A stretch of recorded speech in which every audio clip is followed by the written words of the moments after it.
संगमनेर तालुक्यातल्या सावरगाव तळ येथील जिल्हा परिषदेच्या शाळेतील मतदान केंद्रावर विधानसभा निवडणुकीसाठी सायंकाळी 5 वाजण्याच्या सुमारास महिला आणि पुरुषांनी मतदानासाठी एकच गर्दी केल्याचं दिसून आलं। यावेळी एका मतदान केंद्रावर लांबच लांब रांगा लागल्याचंही दिसून आलं।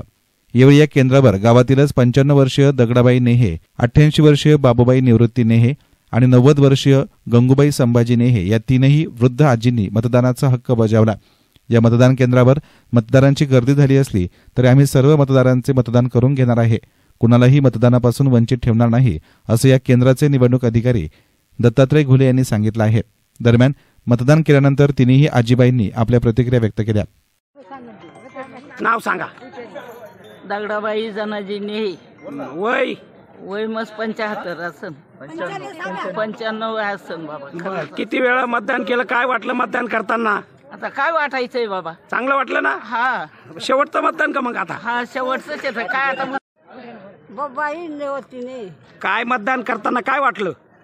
मतदान दिलं तर मला समजत नाही। नाव सांग। गंगूबाई संभाजी। बर, काय मतदान करताना कसं वाटलं? बरं वाटलं। किती वय आता तुमचं? 70-80। बर, किती वेळा आतापर्यंत मतदान केलं? आता ते काय माहिती आहे ना, ते तरी अंदाज? मस्त केले 100 बार। 100 बार। एस्तान मीडियासाठी प्रतिनिधी गोरक्ष नेहे, संगमनेर।